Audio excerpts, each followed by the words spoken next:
мысалы 5 күндері жатым, дәулетте тоже платныйда жатып шықтым. Балдарым қарайтын адам жоқ, ол жұмыста, үлкен қызға. Сен қазір операция жасатамын десең, күйеуің рұқсат ете ма енді? Уже басқа адам, мен басқа адам. Отношениямыз кәдімгідей суып кетті. Какой-то бір сол интимный отношенияға болады.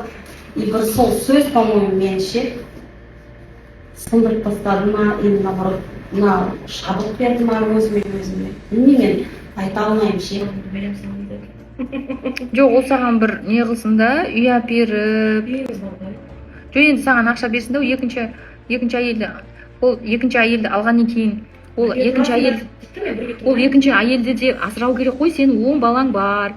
Енді Құдайға шүкір, өзің қазір денсаулығыңа да ақшаң жоқ та? Ол қай бірге тұрып, тіл табысында дейді да. Может, оның үйі барша, мен білмеймін ғой енді оны. Одан жатқанын білмеймін ғой. Үйі барша. Тоқалып алып үйде тұрам дейді, одан кейін барып бөлек шығарам деп жатыр ма? Сен бір үйде тұра аласың ба? Бар.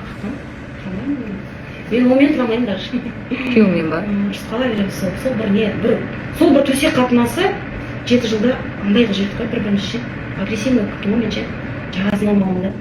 Итеріп тастаймын.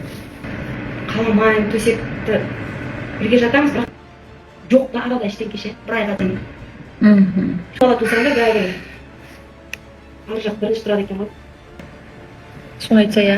10 бала туу деген оңай емес қой жаным ау.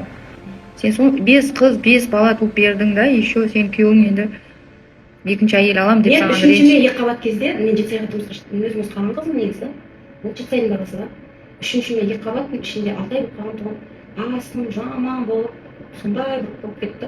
Ол как раз Өзбекстанға көп баратын еді. Өзбектер, малайхана, жағдай күшті еді, маған жақтыратын еді. Сен гинекологқа бардың, Скидка жасап беруге тырысамын. Сөз беремін сен. Бірінші анализ етіп көрейік, ары қарай солай болады.